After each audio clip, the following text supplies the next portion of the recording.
There and Back Again, A Goggins Tale. Part 7, Rohan. The Fellowship trudged through the plains, boots dragging through the thick grass as they made their way toward Rohan. Frodo found himself oddly at peace, despite the threat of danger lingering in every shadow. He had much to thank Mr. Goggins for, who in his eyes had saved him twice in a single day. Once from the evil mood that had taken Boromir. Even now, Frodo shuddered thinking what may have transpired had Goggins not been there, and also to save him from a mad tookish decision to continue alone on the quest to destroy the ring, though he did not know the way. True, he and the other hobbits were now vastly stronger and more capable after the trials and training of Mr. Goggins, yet that would only carry him so far in that horrible land. Sure, he was crude, almost animalistic at times, using words that made the black speech of the orcs seem positively pleasant at times, but he had more than proven himself a dependable ally, a friend, one of them. Frodo stole a glance at Goggins, who was in the middle of another tirade. "All that is gold does not glitter," chuckled Frodo to himself. "No, my friend, you are the darkest gold I've ever seen, but your character does shine all the same. Never in my motherfucking years have I seen such a despicable, treacherous piece of shit like you, Boromir. There's a place full of people like you back in my world. Israel, you'd fit right in with those thieving, lying motherfuckers. Chosen people, my ass."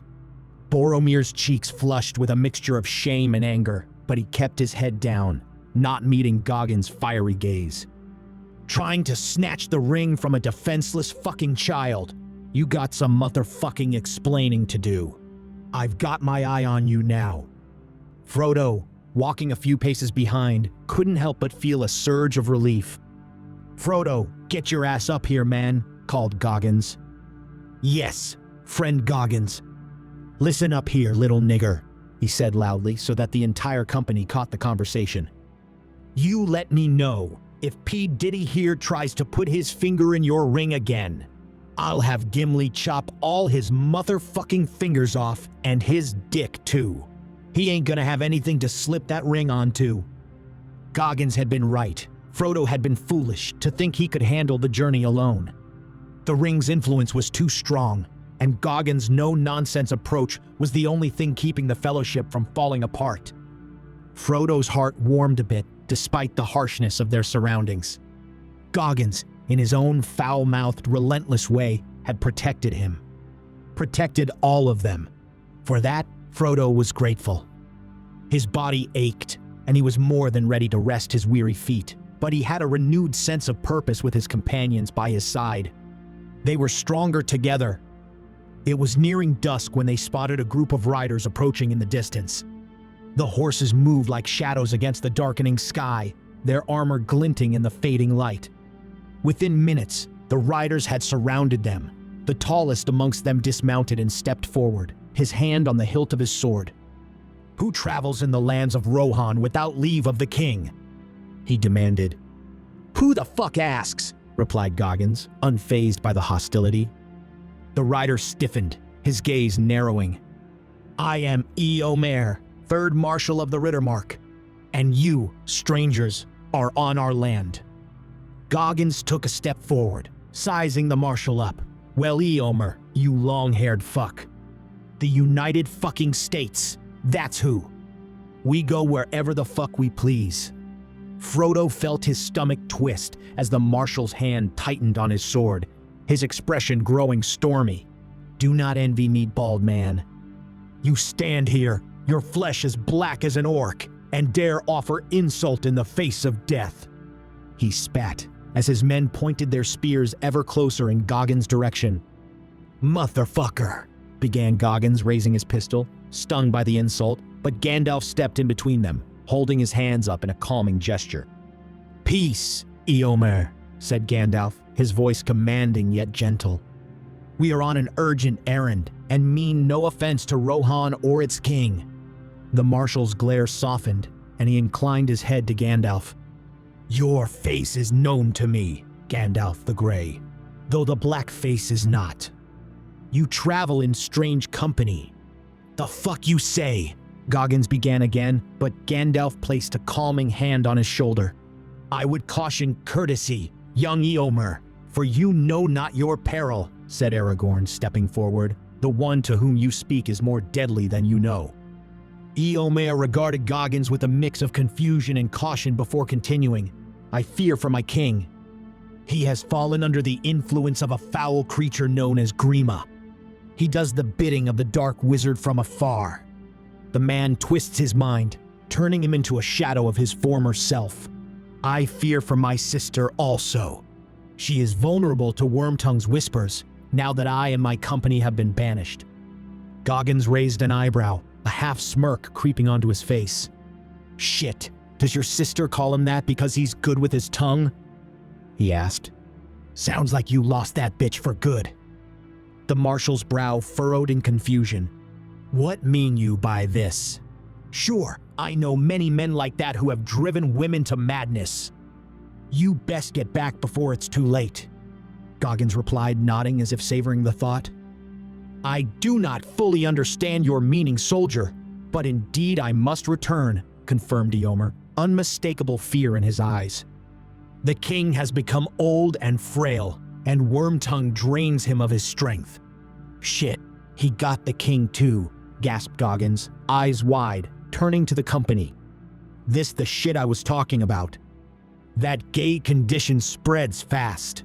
"The abomination," cried Sam, clutching his chest in fear. Such was the terror that ran through the fellowship, even Golem felt a chill running down his spine. "This Wormtongue been sucking the life out of the king too?" asked Goggins. "Indeed, it would appear so. Long hours he has spent alone, closeted away with the king in his quarters. We who serve him faithfully must bear the pain, powerless as the wails of our Lord are heard throughout the Golden Hall." "Fuck, you gotta watch out for those queers," nodded Goggins empathetically. "Queer was the day that Wormtongue began playing with the king," the marshal replied, a drop of misplaced understanding dawning in his eyes. "You ain't got nothing to worry about, dog. We gonna go Taliban as soon as we get to the king's house," Goggins reassured. "So you will come with us to see the king and aid our cause." "I got you, brother," responded Goggins, fist bumping the horse lord. Smiling, Eomer took a step back, looking around at the rest of the company. He noticed to his surprise and joy another face he recognized with the company. "Lord Boromir, forgive me, I did not recognize you," he greeted, stepping forward and embracing Boromir.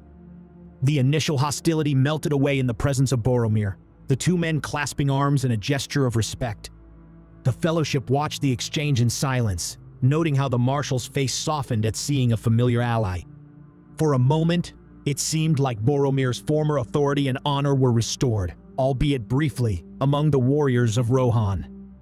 "All is well if you are with this company," Eomer said, hope returning to his eyes. "And you'll be glad to know your father and brother still keep Gondor's borders strong, though dark times are upon us." Boromir nodded, his expression torn between relief and guilt. "The strength of Gondor endures, though I am far from my people," he replied, casting a brief glance at Frodo, who shifted uneasily under the weight of Boromir's gaze. The tension lifted slightly as Eomer's men relaxed their stances. Yet, Goggins, arms crossed, let out an exaggerated sigh, earning a few wary glances from the riders around him. "Right, we ain't got time for a motherfucking reunion," Goggins interrupted. "Move the fuck on." His voice carried the bluntness the fellowship had come to expect from him, but it also served as a sharp reminder of the urgency of their task. Gandalf, eager to keep the peace, stepped forward again. "Indeed, we journey to Meduseld to speak with your king. The time is short." Eomer nodded in acknowledgement and ordered horses be brought for the company. "War gathers on our borders. It would comfort us greatly if you and your men fought with us," said Eomer to Boromir. "I am not the leader of this company, but if the Lord Goggins gives leave, we will come to your aid." Eomer looked to Goggins. "Sure, man," replied Goggins casually. "Then all is well," shouted Eomer joyfully. What great fortune to come across such allies amongst the tall grass. That is not all, said Gandalf, as we speak a strong battalion of elves, men and dwarf approach from Rivendell. They come to aid Rohan and Gondor in the wars to come. A cheer ran through the men of Rohan, and they raised their spears in gladness. You lighten the heaviness weighing upon my heart greatly. Come, let us journey to the king, said Eomer. I will come, but first I have an urgent errand to Fangorn which cannot wait. I will take with me the younger two hobbits, said Gandalf. They heard a loud whinny from afar, and looked around to see a mighty white stallion galloping towards them. Damn, exclaimed Goggins. I've never seen a five-legged horse before. You sure that ain't an elephant? Ah, the king's horse, said Eomer. No longer, it would seem, responded Gimli, as they all watched the horse slow its pace as it approached Gandalf, lowering its head before the old wizard and nuzzling against his shoulder. David, you must take the rest of the company to Meduseld. Deal with Grima and save the king. Yes, sir, barked Goggins loudly, acknowledging the order with a military salute, causing the men of Rohan to jump in fright. The company, on the other hand, were now familiar with Goggins' abrupt manner.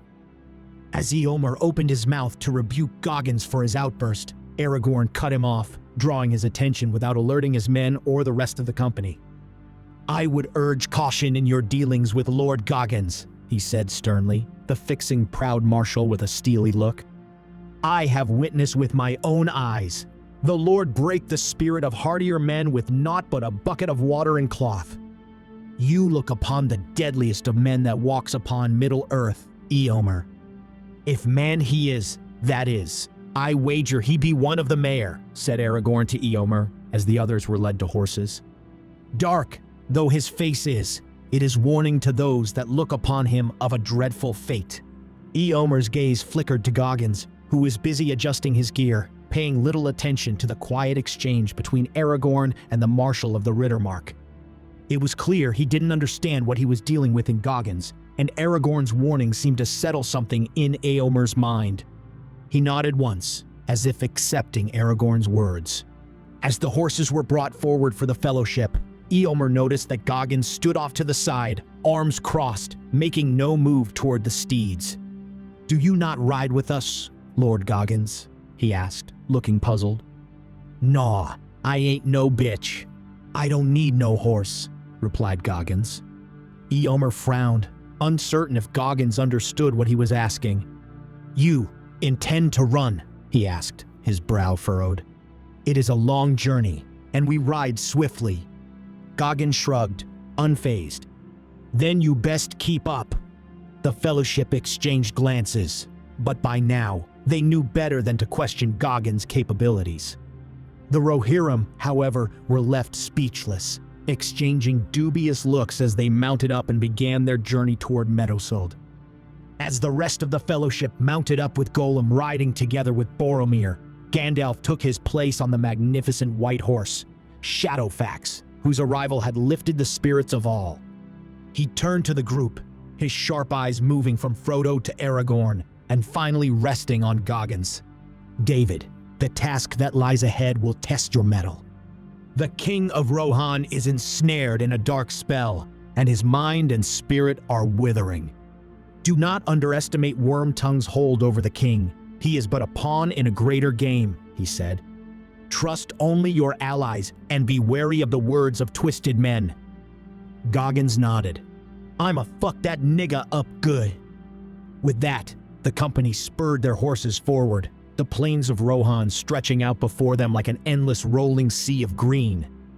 The group rode hard, with the men of Rohan leading them at a swift pace toward Meduseld, but in awe as they watched the lone figure of Goggins keeping pace with their mighty horses.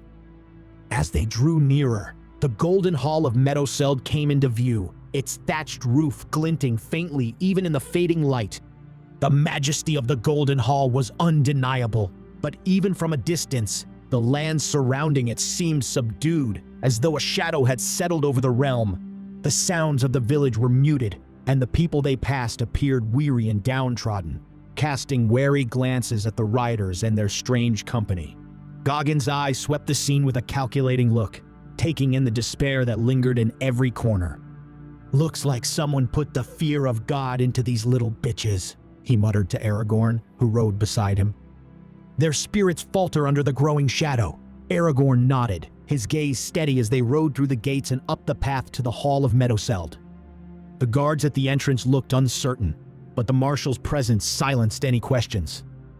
They were stopped at the doors of the Golden Hall by Hama the door warden, who demanded all lay down their weapons before entering.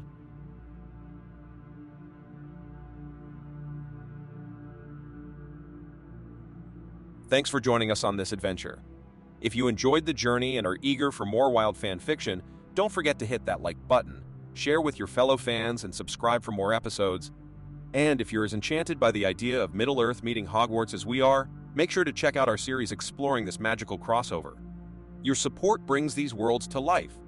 Until next time, keep the fantasy alive.